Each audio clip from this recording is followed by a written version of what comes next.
आमिर खान साहब रात को मेरे अपने प्रोग्राम में थे। जी मैं उनको कोट करता हूं, उन्होंने कहा हम इत्तेहादी थे और हैं, लेकिन आइंदा का मैं कुछ नहीं बता सकता। सब्सक्राइब करें और बेल दबाएं ताकि कोई खबर रह न जाए।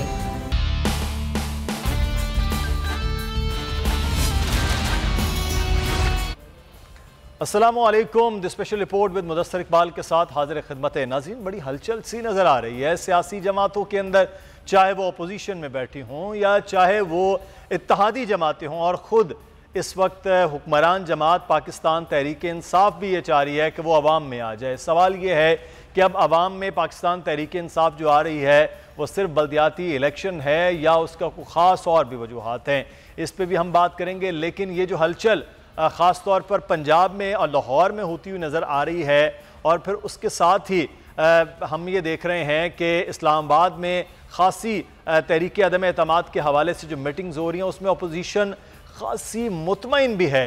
इस पर बात होगी। हमारे साथ इस वक्त मौजूद हैं मोहम्मद उसामा गाजी साहब, सीनियर सहाफ़ी हैं और इनका पर्सन है। बहुत शुक्रिया मोहम्मद उसामा गाजी साहब आपके वक्त का।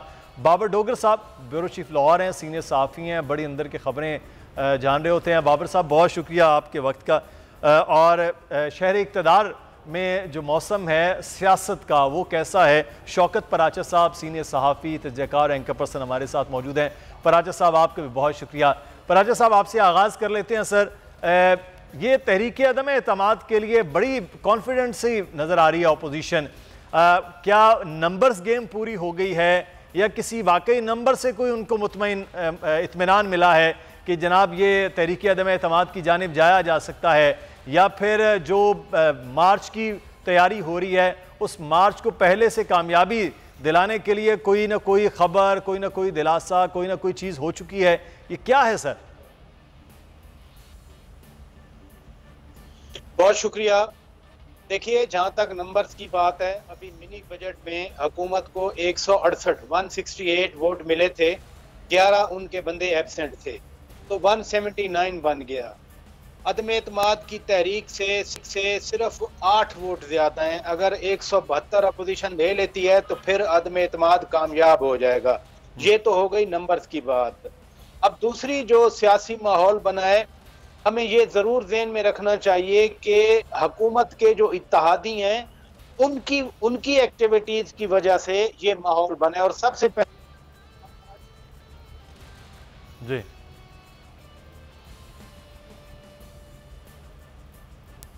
पराचा साहब की आवाज़ अब तक नहीं आ रही है। हम चाहेंगे कि जो बात हम कर रहे हैं वो हम तक पहुँचे। मैं रुख कर लेते हैं बाबर डोगर साहब।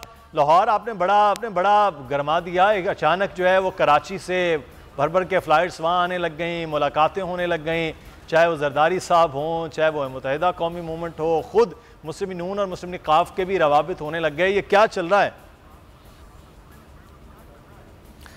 देखिए मुदस्सिर साहब, जिस तरह से इस्टेब्लिशमेंट में आगे बहुत सारे तबादले होने हैं, बहुत सारी एक्टिविटी वहाँ पर होनी है, तो पॉलिटिकल पार्टी जो है वो भी इस हवाले से एक्टिव हो गई हैं।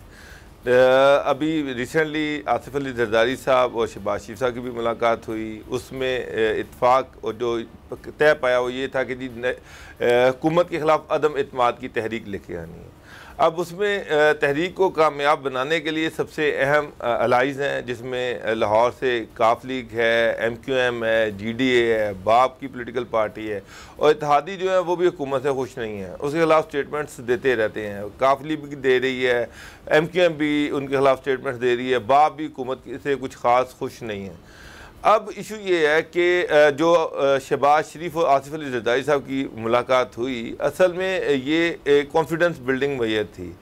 दोनों पॉलिटिकल पार्टी जो हैं वो अगर ये गवर्नमेंट गिरती है तो आगे स्टेक होल्डर्स भी हैं, तो असल चीज़ ये है कि दोनों एक दूसरे पे इत्मीनान नहीं करती जिस तरह से इत्मीनान किया जाना चाहिए। दूसरी चीज़ ये है कि क्या इत्तेहादी इन पार्टियों के साथ हैं। चौधरी प्रेरलाई बार बार मीडिया से बात करते हुए उन्होंने कहा दी कि हम हुकूमत के साथ 5 साल पूरे करेंगे, वो अभी तक यही स्टेटमेंट्स दे रहे हैं। और ये भी चीज़ बड़ी क्लियर है कि वो चीफ मिनिस्टर पंजाब के ख्वाहिशमंद हैं और इसके लिए वो लॉबिंग भी करते रहे हैं। और अगर इमरान खान साहब की गवर्नमेंट जाती है, PTI की गवर्नमेंट जाती है, प्रेरलाई इस वक्त स्पीकर पंजाब असम्बली हैं, तो काफ लीग को क्या मिलेगा? वो वजारत आला मांगते हैं। क्या इत्तेहादी जो PMLN या पीपल पार्टी उनको वजारत आला दे सकती है? इस तरह से MKM जो है वो आमिर खान साहब यहाँ पर आए और उन्होंने मीडिया से बात करते हुए कहा कि जी हम शहबाज शरीफ से मिले दूर हैं, लेकिन अभी तक उनका एजेंडा वाज़ेह नहीं हुआ। एजेंडे से मुराद ये है कि अभी तक उन्होंने क्या उनके पास प्लान है वो क्लियर नहीं है। सिर्फ शहबाज शरीफ ने उनसे कहा जी आप हमारा साथ दें। साथ देने के बाद MKM को क्या मिलेगा वो भी अभी क्लियर नहीं है। मुदस्सिर, जो सबसे अहम चीज़ है वो ये है कि जब तक इत्तेहादी ओपनली अपोजिशन के साथ खड़े नहीं होते, PMLN और पीपल पार्टी के साथ खड़े नहीं होते, प्राइम मिनिस्टर और चीफ मिनिस्टर पंजाब के खिलाफ अदम इत्मीनान की तहरीक नहीं आ सकती। ये बात बिल्कुल क्लियर है। हाँ, अगर तहरीक आ सकती है, अदम इत्मीनान की तहरीक आ सकती है, वो है speaker national assembly Asad Qaiser. ये वाहद ऐसा इलेक्शन है जो खुफिया रायशुमारी के ज़रिए से होना है और उसमें डिसक्वालिफिकेशन का कोई ख़तरा नहीं है, कोई डर नहीं है। तो अगर इत्तेहादी नहीं आते तो जो लास्ट मीटिंग हुई थी उसमें आसिफ अली जरदारी उन्होंने भी शहबाज शरीफ से कहा कि जनाब हमारे पास PTI के लोग हैं, हमारे उनसे राब्ते हैं जो हमें सपोर्ट करेंगे। इस तरह से PMLN के साथ भी PTI के लोग राब्ते में हैं। जिस तरह से अभी जो साबिक याद सादिक साहब जो साबिक स्पीकर थे नेशनल असम्बली के, वो आजकल लंदन में हैं और वो यही डिस्कशन कर रहे हैं कि नून लीग के साथ PTI के लोग राब्ते में हैं और कौन से ऐसे लोग हैं जिनको PTI में नून लीग में लिया जा सकता है इलेक्शन से पहले। तो नून लीग भी ये क्लेम कर रही है और पीपल पार्टी भी ये क्लेम कर रही है। फिर जरदारी साहब तो ये कहते हैं कि जनाब हमने यूसुफ गिलानी को इलेक्शन जितवाया, इसका मतलब ये कि हमारे राब्ते हैं। अब इशू ये है कि क्या पहले जो अदम इत्मीनान की तहरीक आएगी वो स्पीकर नेशनल असम्बली के खिलाफ आएगी? मेरी नून लीग के लोगों से बात हुई है, उनका यही ख्याल है कि अगर अदम इत्मीनान की तहरीक आती तो उसकी आगाज़ स्पीकर नेशनल असम्बली से होगा, क्योंकि खुफिया रायशुमारी है। अगर वो गिर जाते हैं, अगर उनके खिलाफ अदम इत्मीनान की तहरीक कामयाब हो जाती है तो उसके बाद एक तो ये है कि गवर्नमेंट बैकफुट पे आ जाएगी, इत्तेहाद कमज़ोर पड़ जाएगी। इत्तेहादी जो है उनको भी पता चल जाएगा कि PTI के लोग जो हैं गवर्नमेंट के साथ नहीं हैं। उसके बाद जो इमरान खान साहब या पंजाब मरकज़ या पंजाब में प्राइम मिनिस्टर या चीफ मिनिस्टर जो है इनके खिलाफ अदम इत्मीनान की तहरीक लाई जा सकती है। पहले जो बाबर साहब अभी आप देखिए असद कैसर लाहौर में थे अदम एतमाद, क्योंकि वहाँ खुफिया रायशुमारी होगी ना स्पीकर के मामले पर, तो क्या उसके लिए मैं पराचा साहब की जाने वापस आएंगे, रब्ता हुआ है। पराचा साहब एक तो आप बात मुकम्मल कीजिएगा, लेकिन क्या वाकई इत्तेहादी जो हैं उनको एक दफ़ा अलग कर लेते हैं? क्या पाकिस्तान मुस्लिम नून और पाकिस्तान पीपल्स पार्टी का भी आपस में कोई वाकई एतमाद जो है वो है, या वहां पर भी आपस में भी अदम एतमाद चल रहा है फिलहाल? देखे ना, अगर इत्तेहादी बोल रहे हैं, आज बलूचिस्तान अवामी पार्टी ने सेनेट से बायकॉट किया, किसके खिलाफ? PTI की हुकूमत के खिलाफ। जी हाँ। फिर जो बात मैं पहले कर रहा था कि बुनियादी तौर पर जब हुकूमत के इत्तेहादी घर से निकले, वो MKM थे, वो शाही सैयद साहब से कराची में मिले, फिर वो चरसद्दा आए, फिर वो नून लीग से मिले, काफ लीग से मिले। तो अपोजिशन से हट के ये बात इत्तेहादियों ने शुरू की और चौधरी परवेज इलाही की बात हुई।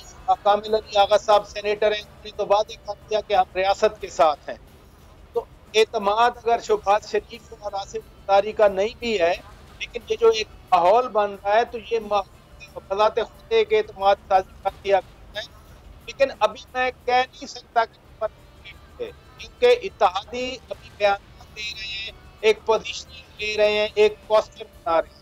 उसके साथ साथ मत भूलें कि जहांगीर खान की एक विद इन PTI है। कल लाहौर में डेलिब्रेट किया और अपने कार्ड को खेल रहे हैं। तो एक माहौल तो बन रहा है। अगर ये माहौल बनता है और 172 इमरान खान के खिलाफ चीफ मिनिस्टर पंजाब का speaker is not a problem, speaker के खिलाफ एतमाद तो इट मीन कि इमरान खान के खिलाफ टारगेट इज नॉट स्पीकर, तो इमरान खान है उनका। लेकिन पराचा साहब, ये माहौल की जो आप बात कर रहे हैं, ये माहौल जो है वो वाकई बन रहा है और इसके बनाने के पीछे कोई पूरे का पूरा एक अच्छा नेटवर्क काम कर रहा है तो फिर माहौल हो। लेकिन चंद दिन पहले मोहम्मद उसामा गाजी साहब जब मिनी बजट था तो हुकूमत जो है वो अकलियत थी सेनेट में और अक्सरियत के साथ वो एक वोट ही था चाहे, लेकिन वो पास करके तो वो निकल गई। तो वहाँ तो वो सारे के सारे लोग जो अब तहरीक अदम एतमाद का हिस्सा हो सकते हैं अपोजिशन में, अपोजिशन के अपने नंबर गेम पूरे नहीं, फिर ये इत्तेहादियों में क्या और कैसे है कोई यकीन दहानियाँ कि वो हो जाएं? देखिए, मिलने पर नहीं है। आपने बड़ी दिलचस्प बात इसकी मूवमेंट पर हार के का तैयारी बड़ी, इमरान खान गए और बड़ी भरपूर नजर आती मुहिम भी। आप देखिए, जब से मौलाना फजलुर रहमान साहब लॉन्ग मार्च, उसके बाद कई इस तरह के एतबार हो चुके हैं, कई दौर हो चुके हैं मुलाकातों के कि आप जा रहे हैं, कई डेट्स नहीं जाती रही। लेकिन जब क्रूशल वक्त आता है तो कहीं आपको पीपल्स पार्टी नजर आ जाएगी, कहीं आपको कोई दिलावर ग्रुप नजर आ जाएगा, कोई ना कोई ऐसा शख्स नजर आ जाएगा, ग्रुप नजर आ जाएगा जो ऐन वक्त पर जनाब ऐसा कुछ कर देता है कि जनाब पीडीएम हो, अपोजिशन हो, वो धड़ाम से गिर जाती है और इमरान खान साहब को एक और मौका मिल जाता है। और फिर ये होता है कि एक और मतलब इजाफा हो जाता है शिकस्त में। तो अभी भी जिस तरह बाबर डोगर साहब कह रहे थे, शौकत राजा साहब ने जबरदस्त बात की कि अभी मुझे ये लगता है कि इतनी जो ये हो रहा है ना अदम एतमाद की बात, अभी तो अदम एतमाद खुद अपोजिशन के अंदर बहुत ज्यादा है। यानी खुद देखिए ना, मरीम साहब कह रही हैं कि जी नवाज शरीफ साहब पहले तो तैयार ही नहीं थे इस चीज के लिए, अदम एतमाद के लिए, लेकिन अब पार्टी में इस तरह की सोच बनी है तो वो तैयार है। खुद शाहिद खान अब्बासी साहब कह रहे हैं कि जी हमारी पार्टी में दो ओपिनियन है। जब आपके अंदर दो ओपिनियन है तो आप आगे जाकर किसी को कैसे कन्विंस करेंगे? फिर देखिए, पीपल्स पार्टी पर क्या आप एतबार करेंगे? कहीं ये तो नहीं कि जिस तरह 23 मार्च से पहले उन्होंने 27 फरवरी का कह दिया तो वो पीडीएम के गुब्बारे से हवा निकाल देती है पीपल्स पार्टी, यानी आखिर तक ले जाकर वो होते रहे, जल से एंड पर जाकर जनाब बोला उनके जी इस्तीफे तो हमने देने ही नहीं है। तो ये सब कुछ जो है ये भी नजर आता है कि एक तो अदम एतमाद अंदर है, खुद कॉन्फिडेंट नहीं है कि क्या करेंगे, कुछ ना कुछ करना है। अब इसकी कई वजूहत हो सकती है। एक तो यह कि नवंबर में एक बड़ी अहम तैनाती होनी है, उससे पहले कुछ कर लें, रमजान से पहले कुछ कर लें, और शायद हम लॉन्ग मार्च में वो चीजें नहीं कर सकते जो हमने दावे किए हुए हैं, तो उससे पहले हम कुछ अंदर चेंज ले आए। लेकिन उसके लिए पहले कहा जाता था कि एस्टैब्लिशमेंट की हिमायत बहुत जरूरी है। तो अब क्या एस्टैब्लिशमेंट ने गो हेड दे दिया है कि आप इस तरह से करना शुरू हो गए? और अगर गो हेड दे भी दिया है तो फिर आप पर साबित होता है कि आप कोई नजरियाती नहीं है, कोई आपका नजरिया, कोई उसूल, कोई ज़ाब्ता नहीं। पहले नवाज शरीफ साहब तैयार नहीं, जब तैयार है पहले कहते हैं हम लोटाक्रेसी नहीं, अब सारों पे दौड़ रहे हैं। यानी आप सोचिए, कह रहे कि खुद नून लीग वाले बड़े फखर से कह रहे हैं 5 लोग तहरीक इंसाफ में हमारे से राब्ते में, अब समझ नहीं आ रही किसको रखे किसको ना रखे। मुझे बताएं और लोटाक्रेसी क्या होती है, और क्या होता है छांगा मांगा की सियासत, लोगों को खरीदना, उनको एश्योरेंस देना, और फिर क्या है? आप तो फखर से कह रहे हैं कि 5-10 लोग हमसे राब्ते में, हमें समझ नहीं आ रही हमने किसको लेना है। आप लोगों को लालच दे रहे हैं, आप कह रहे हैं कि इमरान खान को छोड़ दो तहरीक इंसाफ से, हम तुम्हें टिकट भी देंगे, कोई पैसा है वो देंगे, तुम्हें अगली को वजारतें देंगे, तो आपके अपने लोग नहीं आपसे नाराज होंगे। तो ये इतना आसान नहीं है। फिर जिस तरह बाबर डोगर साहब कह चुके हैं कि हर कोई अपनी चीज मांग रहा है, एमक्यूएम क्या पीपल्स पार्टी के साथ जाकर बैठ जाएगी? इमरान खान को निकाल कर उसके बाद आप किस तरह से सेटअप बनाएंगे? और विफाक में वो कहते बड़ा मसला है, हम इकोनॉमी कैसे ठीक करेंगे? तो ये मुझे लगता है कि अभी कुछ गिरफ्तारियां हो सकती हैं, उसके लिए बचने के लिए फिर किसी तरह नवंबर से पहले हम कुछ कर दे, कोई तैनाती ना हो जाए, उसके लिए अभी कोई उतनी सॉलिड मुझे नजर नहीं आ रही कि जनाब गए कि गए इमरान खान। हाँ, खतरा जरूर है, खतरा है तभी तो कैसर साहब एक्टिव हो गए हैं, खतरा जरूर है तभी तो इमरान खान साहब कह रहे हैं कि मैं खुद अवाम में जाकर बात करूंगा। अच्छा, ये जो आप बात कर रहे हैं ये बिल्कुल है कि ठीक है, एक तरफ जो है वो किसी की गिरफ्तारियां या उससे पहले किसी की तकर्रियां, उससे पहले ये सारा अमल, लेकिन जो एक बात उसामा गाजी साहब ने की है वो ये है कि सबके साथ इकट्ठा होना, बैठना और मिलना, ये दोनों तरफ है। तो लेकिन कहीं ना कहीं कोई इशारा बाबर डोगर साहब होता है तो फिर इकट्ठा होता है। ये भी एक इल्ज़ाम इस वक्त पीडीएम पर या फिर पाकिस्तान पीपल्स पार्टी पर कि कहीं कोई इशारे हो रहे हैं, कोई चीज़ें हिलजुल रही हैं कि जिसके नतीजे में इकट्ठे होने की कोशिश हो रही है। ये अचानक इत्तेहादियों को बाकी अपोजिशन का मिलना ये कुछ मशकूक सा कर देता है चीज़ों को। डोगर साहब। बिल्कुल मुदस्सिर, ये जो लास्ट मीटिंग हुई आसिफ अली जरदारी की और शहबाज शरीफ की, उस वक्त दोनों पॉलिटिकल पार्टीज ये क्लेम कर रही थी कि उनको इस्टेब्लिशमेंट की मुकम्मल सपोर्ट हासिल है। शहबाज शरीफ साहब भी ये कह रहे थे कि जनाब मुझे इस्टेब्लिशमेंट के इशारे हैं, और इस तरह आसिफ अली जरदारी भी कह रहे थे कि इशारे हैं। अब मसला ये है कि आसिफ अली जरदारी को अचानक शहबाज शरीफ का पार्टी को दावत देना, आसिफ अली जरदारी का बिलावल भुट्टो के साथ आकर उनको मिलना, तो अल्टीमेटली ये चीज़ तो क्लियर है कि कहीं ना कहीं पीछे से कोई ना कोई इशारे थे। ये अचानक नहीं हुआ, ये पूरी प्लानिंग के साथ हुआ, इसमें कहीं ना कहीं से भरपूर सपोर्ट थी। तो ये सारे आके मिले, आपस में बैठे और इत्तेमाद साजी जो है उसकी कोशिश की गई। अब आगे ये पॉलिटिकल पार्टीज़ कैसे बढ़ेंगी, इत्तेहादी जो है वो कैसे टूटेंगे। अब एक अहम चीज़ जो डिस्कस हुई वो ये थी कि अगर चलें इमरान खान की गवर्नमेंट गिर जाती है, ये गिरा देते हैं इमरान खान की गवर्नमेंट को, तो फिर क्या होगा? क्या नए इलेक्शन होंगे या फिर कोई नई इंटरम गवर्नमेंट बनेगी 7-8 महीने या 10 महीने के लिए, और उसके बाद फिर जाके आगे इलेक्शन का अनाउंसमेंट होगा। अगर इमरान खान की गवर्नमेंट गिरती है और इंटरम गवर्नमेंट बनाते हैं, उसके बाद अपोजिशन कोई गवर्नमेंट बनाती है, तो फिर मरकज़ में कौन हुकूमत करेगा, पंजाब में क्या सेटअप होगा। आपको एक मज़े की बात बताऊं, जो मेरी इतलात हैं, आसिफ अली जरदारी इस चीज़ पे बज़िद थे कि पंजाब जो है ये चौधरी प्रेरलाई को दे दिया जाए और यहाँ पे पार्टी को दिया जाए, PMLN जो है वो वफाक में हुकूमत बनाए, उनका प्राइम मिनिस्टर हो और हम उनको भरपूर तरीके से ये सपोर्ट करेंगे उनको। लेकिन पंजाब में या वज़ीर आला पीपल पार्टी का हो या चौधरी प्रेरलाई हो, ये इनको दे दिया जाए, ये आपस में फैसला कर लेंगे किसका वज़ीर आला होगा। नून लीग पंजाब किसी सूरत में देने को तैयार नहीं है। मुदस्सर वो तो मेरी नून लीग के लोगों से बात हुई है, वो कह रहे हैं कि ये तो सवाल ही नहीं पैदा होता, मरकज़ हम दे दें, फिर पार्टी अपना हम बता दे, अगर कोई प्राइम मिनिस्टर बनाना चाहती है हम हमें दे, नाम दे, हम वो अप्रूवल दे देंगे, लेकिन पंजाब किसी सूरत में हम नहीं देंगे। नून लीग ये समझती है कि पंजाब उनका बेस कैंप है और जब भी इलेक्शन होंगे वो पंजाब से इस दफ़ा बड़े आराम से जीत जाएंगे और उनको यहाँ से 2/3 मेजॉरिटी मिल जाएगी आराम से। अब वो ये समझते हैं कि अगर पीपल पार्टी को देते हैं तो अल्टीमेटली उसको पीपल पार्टी यहाँ पर अपनी स्पेस पैदा करेगी, काफ लीग अपनी स्पेस पैदा करेगी और अल्टीमेटली जो नुकसान होगा वो नून लीग को होगा।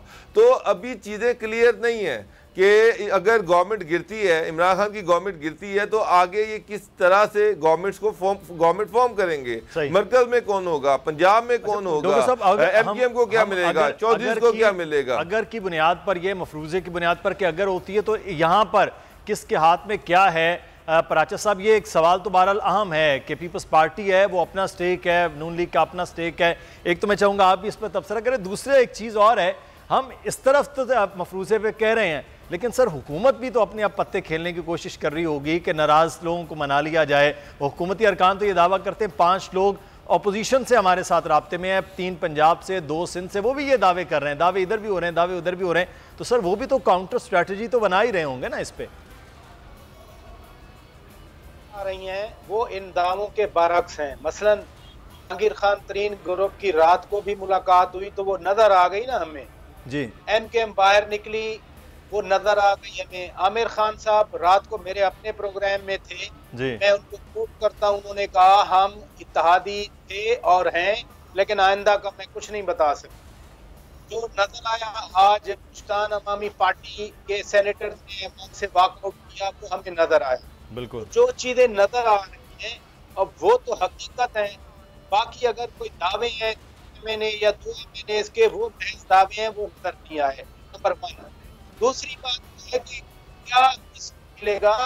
एक तो पाकिस्तान का आइन बड़ा वादे है कि अगर नो कॉन्फिडेंस पास हो जाती है तो नो कॉन्फिडेंस देने वाले पहले वज़ीर आज़म का नाम भी तजवीज़ करेंगे, अदरवाइज नो कॉन्फिडेंस टेबल भी नहीं हो सकती। उसके बाद वो तो चाहती है फौरन इंतखाबात हो जाए, लेकिन अकेली फिर नो कॉन्फिडेंस पास नहीं कर पा सकती। वो होगा कि मैं देख के हाँ हम 6 महीने चलाएं, 1 साल चलाएं, वैसे भी देखें जी। कि एक 1.25 साल रह गया, अब अगले इलेक्शन में कोई ज्यादा टाइम नहीं है, तो 5-6 महीने के लिए इंटरम बने, साल के लिए इंटरम बने, वो फौरन इंतखाबात की तरफ जाए, नया वज़ीर आज़म बने, वोट ऑफ कॉन्फिडेंस के बाद कि मैं असेंबली डिसॉल्व करता हूँ। तो ये सारे आईनी मराहल हैं, ये सारा कुछ आइन में दर्ज है। बुनियादी सवाल ये है कि क्या अपोजिशन इत्तेहादियों को मिलाकर या PTI के ग्रुप्स को मिलाकर नंबर पूरा कर सकती है या नहीं। 172 का नंबर अपोजिशन को पूरा करना है, न कि इमरान खान को पूरा करना है। Imran Khan vote of confidence नहीं ले रहे बल्कि उनके खिलाफ अपोजिशन नो कॉन्फिडेंस टेबल कर रही है। तो इस पे सारा जो डिस्कशन है वो इसमें है कि क्या अपोजिशन ये कर सकती है। ये बड़ा 2 लाइनों में आपने बड़ी प्राचा साहब बड़ी अहम बात कर दी कि अपोजिशन की इस वक्त सारी जिम्मेदारी है कि वो 172 नंबर कैसे पूरे करते हैं। उन नंबर्स को जिसे पहले इब्तिदा में बाबर डोगर साहब ने कहा कि वो खुफिया जो है वोटिंग वो स्पीकर के हवाले से है, तो वहाँ होती है वो नहीं होती है उस पर देखा जाएगा। लेकिन उसामा गाजी साहब मैं आपसे जानना चाहूँगा, इत्तेहादियों ने ये कहा कि हम साथ हैं हुकूमत के इस वक्त और 5 साल भी पूरे करेंगे, मैं काफ़ी की बात कर रहा हूँ। और जिस तरह से आमिर खान साहब हैं, वो ज़िम्मेदार हैं इस वक्त मुत्तहिदा कौमी मूवमेंट के, वो कह रहे हैं कि आगे होगा या नहीं होगा। लेकिन ये कि इत्तेहादियों को कैसे राज़ी करना है, अब ये टास्क तो हुकूमत के पास होगा, चाहे वो BAP हो पंजाब बलूचिस्तान में, काफ लीग हो पंजाब में, या फिर MQM हो सिंध में, तो वहाँ भी तो सर कहीं ना कहीं किसी न किसी तरह से वर्क हो रहा होगा हुकूमत की जानिब से।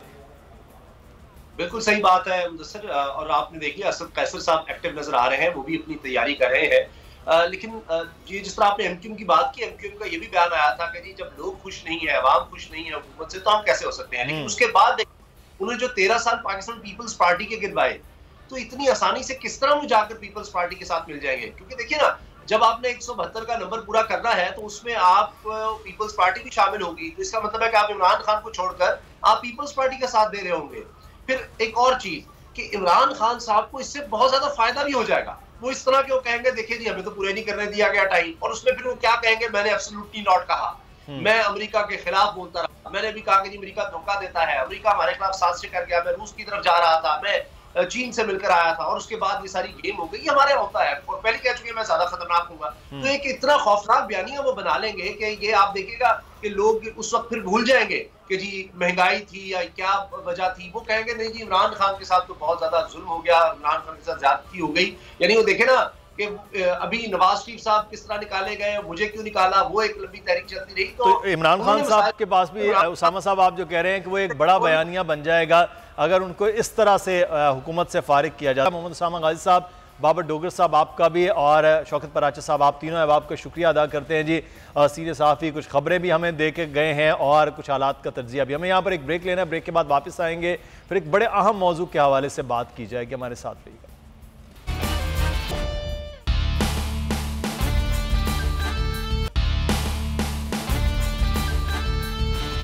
ब्रेक के बाद आपको खुश आमदीद कहते हैं। नाज़रीन, पिछले दिनों में एक वीडियो थी जो सिंध के गम्बट हॉस्पिटल की, जहां पर लीवर ट्रांसप्लांट होता है, उसकी एक वीडियो थी जो बहुत ज़्यादा हमने देखा कि सोशल मीडिया पर वायरल हो रही है, मीडिया पर आ रही है।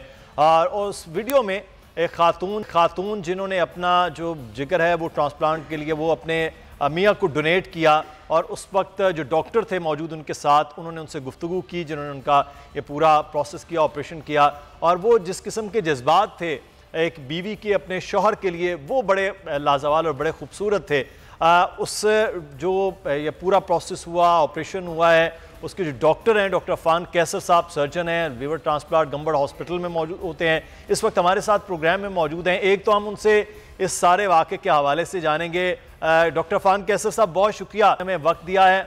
और दूसरा जो एक अहम मामला है वो है ये जिगर की, मैदे की बीमारियां बहुत ज़्यादा हो रही हैं, और पाकिस्तान में पिछले साल ये एक वर्ल्ड रिकॉर्ड भी बनाया इसी हॉस्पिटल ने। ये पाकिस्तान का फ़ख्र है कि इस हॉस्पिटल में 550 से ज़्यादा लीवर ट्रांसप्लांट किए गए। लेकिन एक तरफ तो हम ये फ़ख्र कर रहे हैं, दूसरा ये एक बड़ी अलार्मिंग सिचुएशन है कि हमारे पास दर्जनों और सैकड़ों मरीज़ रोज़ाना की बुनियाद पर हॉस्पिटल्स में जा रहे हैं, फिर वो रेफ़र होते हैं, और यहाँ भी एक तवील लंबी कतारें हैं जिनके जो इंतज़ार कर रहे हैं इस तरह लीवर ट्रांसप्लांट का, और बाकी भी मुल्क में ये तैयारियाँ की जा रही हैं।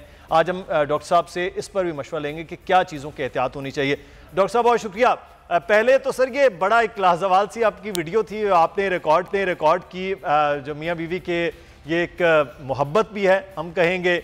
और दूसरा मेरा जो सवाल यहाँ पर ये है कि लोग डरते हैं कि हम अगर डोनेट कर रहे हैं लिवर का तो वो कुछ अपनी ज़िंदगी को ख़तरा होगा, तो ये थोड़ी सी मिथ क्लियर कीजिएगा कि ऐसा ही होता है। बहुत शुक्रिया मुदस्सिर साहब। मैं जिगर ट्रांसप्लांट फिजिशियन हूँ, कंसल्टेंट ट्रांसप्लांट हेपेटोलॉजिस्ट हूँ। Surgery was done by doctor Wahab Dogar, मैं उसी टीम का हिस्सा हूँ। मैं आई एम आर जिगर ट्रांसप्लांट फिजिशियन। अच्छा, ये वीडियो बनी थी मॉर्निंग में जब चौथा दिन था इनका ट्रांसप्लांट का, तो हिजानी माई वाज मिसिंग हर हस्बैंड, तो तब ये वीडियो रिकॉर्ड की गई थी।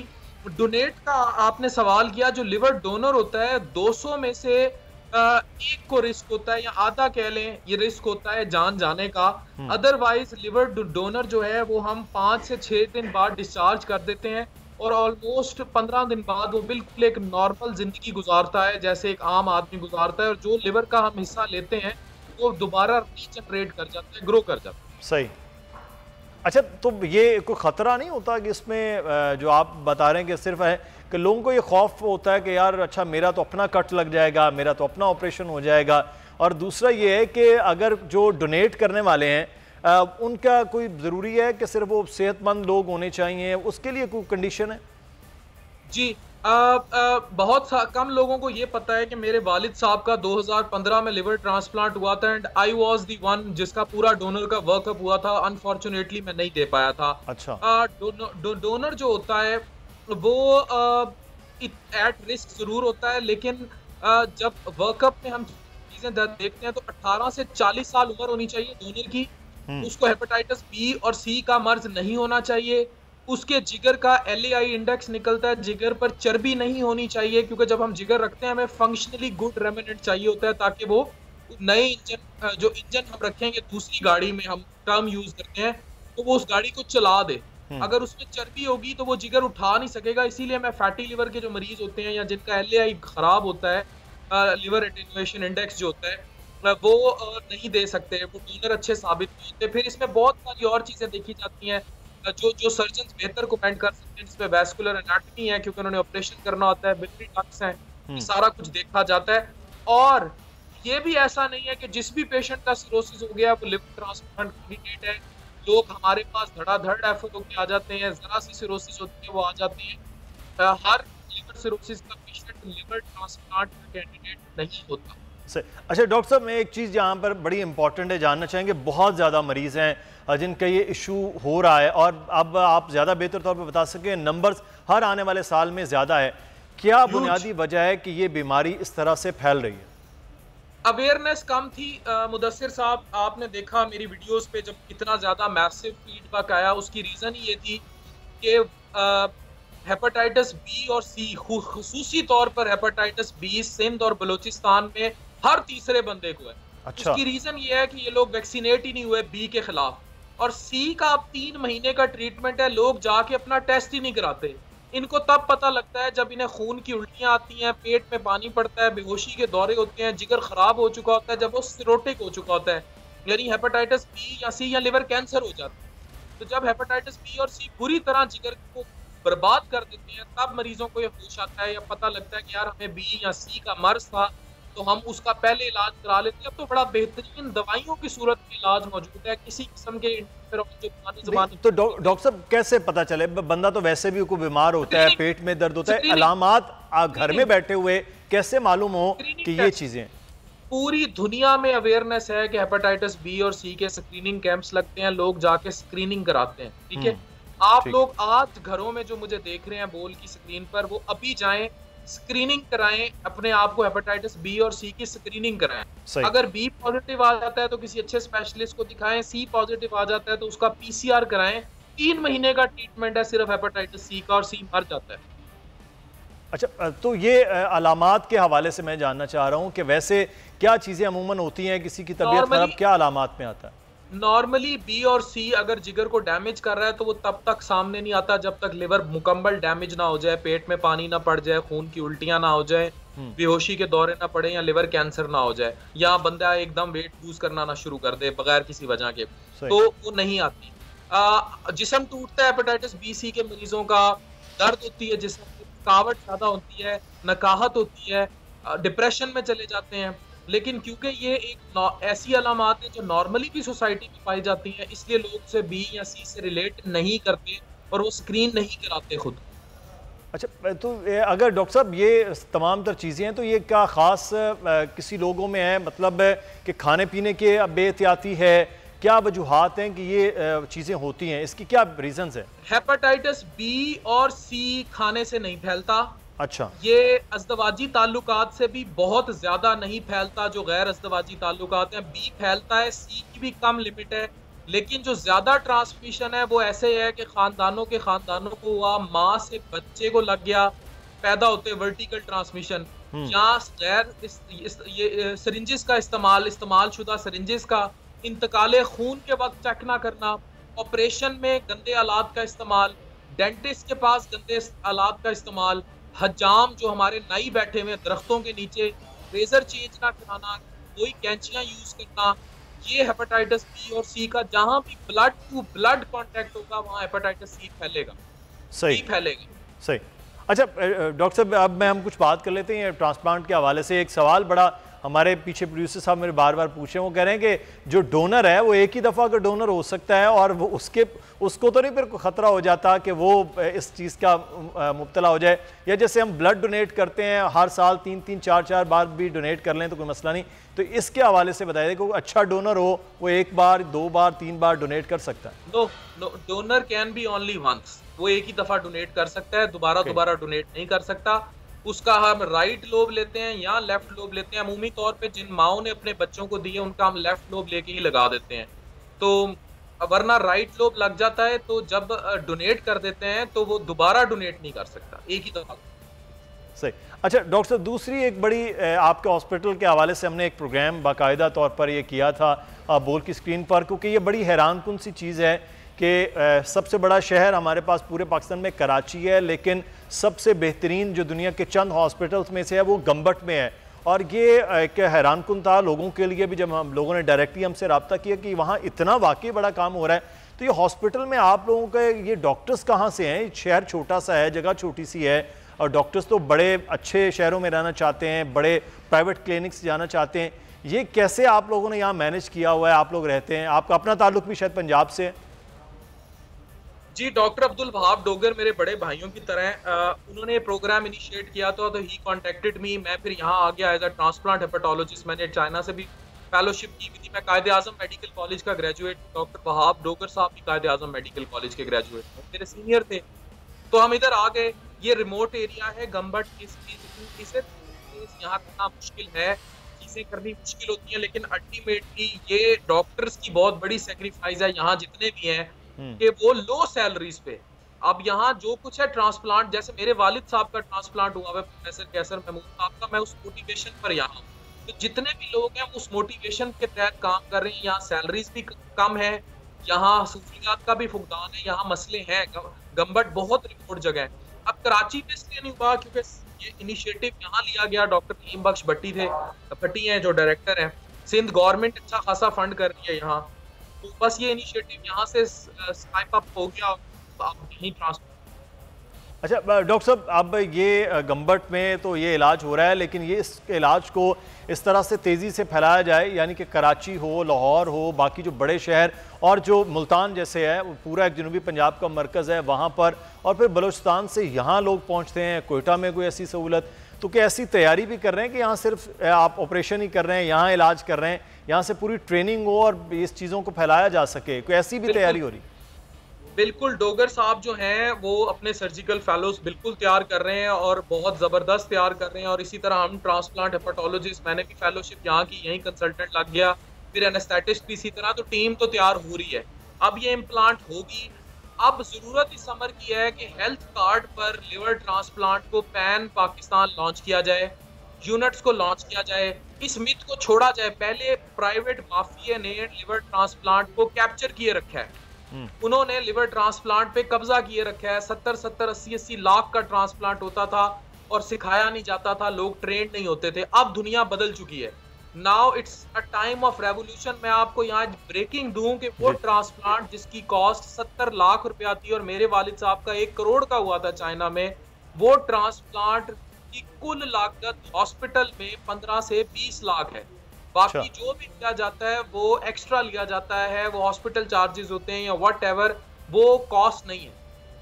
अच्छा, ये आपने बात की है कि 15-20 लाख रुपए का खर्च है जो ज़्यादा लिया जाता है इस वक्त जो जितने भी प्राइवेट हॉस्पिटल या प्राइवेट इदारे कर रहे हैं। बहुत शुक्रिया डॉक्टर अफान कैसर साहब हमारे साथ मौजूद हैं और तफसील के साथ आज हमने बात की, लेकिन एहतियात के हवाले से भी जो बताया, और ख़ास तौर पर ये जो बीमारी बड़ी तेज़ी के साथ हेपेटाइटिस बी और सी की फैल रही है, इसका तदारुक कैसे होना है, बड़ा सादा एक तरीका बता दिया है कि अगर आप में अलामत हैं या नहीं है, लेकिन वैसे ही आप जो है अपना एनुअली चेकअप करवाएं और स्क्रीनिंग कराएं हेपेटाइटिस की, तो इल्म हो जाएगा। और फौरी तौर पर हेपेटाइटिस सी 3 माह का एक कोर्स है और दवाइयों से ये इलाज हो जाएगा। बी का भी इलाज इसी तरह से वो हो सकता है, लेकिन अपनी सेहत का ख्याल कीजिए। हम तब डॉक्टर के पास जाते हैं जब हमारे पास कुछ बचता नहीं है। डॉक्टर अफान कैसर का शुक्रिया अदा करते हुए आगे बढ़ेंगे और अब कुछ बात कर लेते हैं PSL के हवाले से। PSL में शानदार कारकर्दगी रह रही है मुल्तान सुल्तान की। मैं ज़्यादा इसलिए खुश होता हूँ कि मुल्तान सुल्तान मेरी टीम है। मैंने पहले PSL के हवाले से जब आगाज़ हुआ था तभी हम ये बात कर रहे थे। हमारे साथ एजाज़ वसीम बाकरी हमारे जो स्पोर्ट्स रिपोर्टर है वो भी मौजूद हैं, और क्रिकेट एक्सपर्ट भी मैं कहता हूँ, बल्कि सीनियर सहाफ़ी भी हैं, इकबाल जमील साहब, वो भी हमारे साथ मौजूद हैं। इकबाल जमील साहब, बहुत शुक्रिया सर आपके वक्त का। एजाज़, आपको भी खुशामदीद कहते हैं। एजाज़, आप लाहौर में अब कज़ाफ़ी स्टेडियम में मैचेस देख रहे हैं। कल मुल्तान सुल्तान ने भी शानदार वन साइडेड सा एक मैच लग रहा था कि वो खेला है, और आज फिर मुल्तान जो है वो लाहौर के मद्दे मुकाबिल आ रही है। तो कैसा चल रहा है PSL का मेला लाहौर में इस वक्त, और क्या उम्मीदें की जा रही हैं आज के मैच को लेकर खास तौर पे? बिल्कुल आप दुरुस्त कह रहे हैं कि मुल्तान सुल्तान की इस टूर्नामेंट के अंदर परफॉर्मेंस बहुत शानदार रही है, और गुज़श्ता रोज भी हालांकि मुल्तान के फील्डर्स ने कैचेस भी गिराए थे, लेकिन उसके बावजूद ज़ल्मी के लिए जो टारगेट था वो मुल्तान ने मुश्किल बना दिया था, और मुल्तान ने बआसानी अपने छठे मैच में कामयाबी हासिल की। आज क्योंकि लाहौर कलंदर यहाँ होस्ट टीम है, आज वो एक मेजबान टीम के तौर पर मुल्तान सुल्तान के खिलाफ मैदान में उतरने जा रहे हैं, और तकरीबन 2 साल बाद मुल्तान लाहौर कलंदर्स आज कज़ाफ़ी स्टेडियम में खेलने जा रही है। तो आप जानते हैं कि लाहौर कलंदर्स ने जो अपना आखिरी मैच क्वेटा के खिलाफ कराची में खेला था, वहां लाहौर की टीम ने एक बड़ा स्कोर जो था वो चेंज करवा दिया था। तो यहाँ मुकाबला सख्त होने जाएगा, लेकिन एक चीज ये मुल्तान को एडवांटेज है कि उनकी टीम एक तो प्लेऑफ के लिए क्वालिफाई कर गई है, दूसरा वो एक अच्छे मोमेंटम के अंदर है मुदस्सिर, और जिस तरीके से वो क्रिकेट खेल रहे हैं, उनकी बैटिंग बॉलिंग फील्डिंग उनकी पुअर है, तो लाहौर के लिए चैलेंजिंग जरूर होगा यहाँ अपने होम क्राउड के सामने और होम ग्राउंड पे खेलते हुए। बिल्कुल। इकबाल जमील साहब हमारे साथ मौजूद हैं। इकबाल जमील साहब, सर जो PSL के हवाले से मेरा सवाल है कि वो हम जो अच्छी और बेहतरीन और शानदार परफॉर्मेंसेस देख रहे हैं, वो ज़्यादा वो देख रहे हैं हम इधर अपने पुराने प्लेयर्स के जो टीम का हिस्सा है। नए प्लेयर्स में आपको कुछ, जैसे ज़मान खान ने एक दिन बड़ी अच्छी परफॉर्मेंस दी है, इस तरह को आपको लग रहा है कि PSL का जो असल मकसद था कि हमें नए प्लेयर्स कम अज़ कम मिलते हुए नजर आए, वाकई ऐसा है इस PSL के अंदर? क्यों नहीं है, बिल्कुल। ये PSL एक ऐसा ब्रांड बन गया है कि जिसके अंदर नए टैलेंट को नर्चर करना कोई मुश्किल काम नहीं है, और अच्छे खासे प्लेयर सामने आ रहे हैं, उमर सामने आ रहे हैं, शाहनवाज दानी है, पुराने प्लेयर्स नहीं है, शाहनवाज दानी है। इस टाइप के जो प्लेयर्स हैं दे आर वेरी गुड, और they have the potential. Pakistan cricket को बहुत ज़रूरत है। देखिए ऑस्ट्रेलिया की टीम आ रही है, उसके बाद ये है कि इंग्लैंड आएगी, तो पाकिस्तान के पास पोटेंशियल बहुत है, टैलेंट। ये ब्रांड है ना आपका, ये brand that is very vital, इसी ब्रांड के साथ निकल के आएंगे, इसलिए कि आपके डोमेस्टिक स्ट्रक्चर तो है नहीं, ना होने के बराबर है। तो ये PSL का जो ब्रांड है, इसी में से जो प्लेयर्स निकल के आ रहे हैं, that seems to be a potentially very good, और मेरा ख्याल है कि कई ऐसे निकल के आएंगे जो ये काम करेंगे। जी अच्छा इकबाल साहब, एक चीज़ मैं कराची किंग्स के हवाले से, कप्तान बाबर आजम, इंडिविजुअल परफॉर्मेंस भी उनकी PSL के हवाले से अच्छी, लेकिन टीम क्योंकि वो उस तरह से नज़र नहीं आ पा रही है। आपको टीम का कॉम्बिनेशन जो सिलेक्शन टीम की हुई पहले ही जो ड्रॉज के जरिए, वो आपको लगता है मुख्तलिफ है, या वाकई कहीं और प्रॉब्लम रहा है एक बड़ी टीम के साथ? देखिए साहब, सारी बात है, कराची किंग्स जो है ना बिल्कुल डाउन द अर्थ है। 5 मैचेस के लिए 5 में वो हार गए। दूसरी बात है कि लीडरशिप की बात है, Babar Azam is the captain of test 20 and ODI, he himself is a player, वो ODI और T20 खेलते हैं। देखिए उस दिन उन्होंने 90 रन बनाए, लेकिन अपनी टीम को जिता नहीं सके। इतनी देर से आप विकेट पे खड़े रहे, आपके सामने 10 की 10 विकेट गिर गई, आप नॉट आउट गए। कम से कम आपको लीडिंग फ्रॉम द फ्रंट करके वो जो 10 विकेटें पेविलियन की तरफ गई थी, उनसे you should have asked them कि भाई आखिर मसला क्या है, आराम से रुक के खेलो, मैं दूसरे एंड पे हूँ। आपने एक एंड तो संभाल लिया अपने, जिसे वो कहते हैं ना कि सेल्फिश क्रिकेट नहीं होता, cricket is a team work game. अगर आपने 90 स्कोर कर दिया, सेंचुरी स्कोर कर गई, और आपकी टीम अगर हार जाती है, तो ये एक बड़ा अफसोसनाक बात होती है। इसीलिए मुझे यहाँ पे एक वाकया याद आ रहा है कि सचिन तेंदुलकर जो इंडिया के ऑल टाइम ग्रेट प्लेयर है, अब तक भी Sachin Tendulkar one of the greatest player है, उनको भी ये कहा जाता था कि राहुल द्रविड़ के मुकाबले में सचिन तेंदुलकर की इनिंग्स ने इंडिया को जीत और फतह बहुत कम दिलाई, द्रविड़ की इनिंग्स दिलाते थे। तो यहाँ मुझे बाबर आजम एग्जैक्टली वो नजर आते हैं, वो बहरहाल टेस्ट प्लेयर हैं, और एक बात है कि लीडिंग फ्रॉम द फ्रंट वो नहीं कर पा रहे, उनके अंदर वो पोटेंशियल नजर नहीं आ रहा है, वो स्पार्क नजर नहीं आता है जो एक लीडरशिप के लिए चाहिए। बॉल टू बॉल डिसीजन लेना होता है T20 क्रिकेट में। 120 गेंदों में अगर आपने 10 गेंदों पे भी डिसीजन गलत ले लिया, then you are loser side. लेकिन इकबाल जमील साहब यही प्लेयर जो है वो पाकिस्तान टीम के तो बड़ी जबरदस्त किस्म की कप्तानी उन्होंने T20 के वर्ल्ड कप में करके, पहला मैच हो दूसरा, बड़ी तगड़ी टीमों के खिलाफ बड़े जबरदस्त उन्होंने कप्तानी रखी है। तो ये फ्रेंचाइज में आके कप्तानी मुख्तलिफ है, वैसे तो उनकी कप्तानी बड़ी शानदार रही। देखिए फ्रेंचाइज में जब वो आते हैं ना तो जो ओपोनेंट होता है वो इतना आपको खतरनाक नजर आता। जब इंडिया के साथ पाकिस्तान खेलता है तो पाकिस्तान लड़ जाएंगे, मर जाएंगे, मतलब एक ऐसा जज्बे के साथ खेलते हैं। यहाँ वो वही तो मैं कह रहा हूँ। देखिए रिजवान में अभी भी वो जज्बा है, इसीलिए बहुत आगे जा रहे हैं। शाहीन शाह आफरीदी भी अपना जज्बा दिखा रहे हैं। किसी हद तक सरफराज बिल्कुल मेलो डाउन हो गए। बाबर आजम में वो जज्बा नजर नहीं आया, वो पोटेंशियल नजर नहीं आया, वो बॉडी लैंग्वेज नजर नहीं आई। यही एक रीजन है। आप इंडिया और पाकिस्तान की राइवलरी की बात करेंगे ना तो वो तो है कि लड़ जाएंगे, मर जाएंगे, हारना नहीं है। तो जनाब इसीलिए वो क्या, और वो मैं आपको ये बता दूं कि जो ये लोकल टीम होता है ना, जब एक सामने प्लेयर रिजवान उसका वाइस कप्तान है और सामने वो कप्तान है तो एक अंदर से आदमी एक शेकी हो जाता है, कॉन्फिडेंस की कमी आ जाती है। क्रिकेट में हो या कोई भी गेम हो, अगर जब तक आप ये डिसाइड ना कर ले कि जनाब मुझे लड़ जाना है, मर जाना है, उस वक्त तक फतह आपको नहीं मिलती। बिल्कुल सही। अच्छा, एक बड़ा एक अहम मामला भी हुआ है, मोहम्मद यूसुफ जो है वो अब टीम का हिस्सा हुए हैं। एजाज वसीम बाकरी लोगों मैंने बहुत ज़्यादा हम देख रहे थे सोशल मीडिया पे, रमीज़ राजा और मोहम्मद यूसुफ की वीडियोस जो हैं वो और उनकी तनकीद है वो शेयर कर रहे थे। लेकिन ये एक बड़ा अहम वाक़या हुआ है। तो अब ये जो टीम की तब्दीलियाँ हुई हैं, मैनेजमेंट के हवाले से मैं बात करूँगा, कोचिंग स्टाफ में, इसको किस तरह से देखा जा रहा है, क्योंकि अगला दौरा बड़ा अहम है जो ऑस्ट्रेलिया पाकिस्तान आ रही है। देखिए एक तो चीज में ये कहूंगा मैं आपकी जानिब बात रहा है कि वो पाकिस्तान के अंदर के जो लोग हैं उनको टीम मैनेजमेंट के तौर पे अपने साथ रखना चाहता है। इकबाल जमील साहब मैं आ रहा हूँ आपकी जानिब। मैं इजाज से ये सवाल किया, मैं फिर आपके पास यही सवाल लेकर आता हूँ। जी इजाज। देखिए रमीज राजा पाकिस्तान के अंदर के जो कोचेज हैं वो उनको अपने साथ काम पे लगाना चाहते थे, इसीलिए सिकलैन मुश्ताक को भी 1 साल का कॉन्ट्रैक्ट दिया गया है। सिर्फ इसी बेस के ऊपर, क्योंकि वो पाकिस्तानी है और उनका प्लेयर्स के साथ जो कम्युनिकेशन है वो बड़ा अच्छा रहेगा। यूसुफ पिछले 2 साल से नेशनल क्रिकेट अकेडमी, जिसका नाम अब हाई परफॉर्मेंस सेंटर है, उसमें पाकिस्तानी बैट्समैनों की मदद करते चले आ रहे हैं। और जो इनको इस सीरीज के लिए टास्क दिया गया है कि वो अब पाकिस्तान के होम सीरीज में यहाँ से वो एक पिक्चर क्लियर हो जाएगी कि यूनुस खान की रिप्लेसमेंट के तौर के ऊपर क्या आपको पता है कि मैथ्यू हेडन को भी ट्राई कर चुके हैं यूनुस खान के बाद। तो ये फैसला होगा ऑस्ट्रेलिया वाली सीरीज कि यूसुफ को कंटिन्यू कर रहे हैं या वो गैर मुल्की बैटिंग कंसल्टेंट रमीज राजा हैं। सही।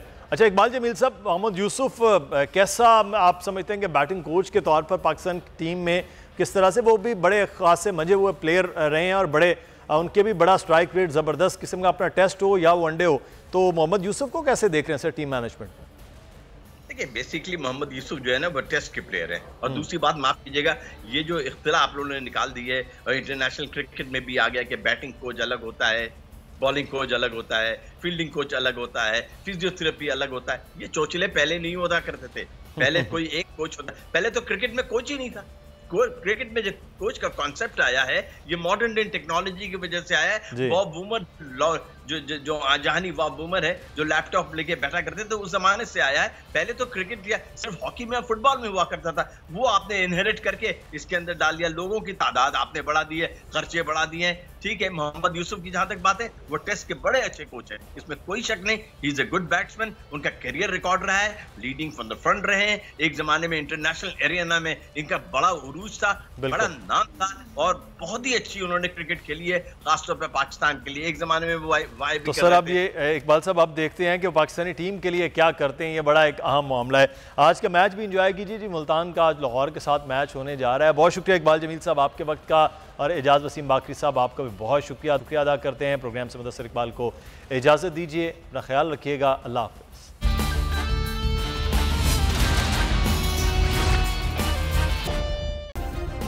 सब्सक्राइब करें और बेल दबाएं ताकि कोई खबर रह न जाए।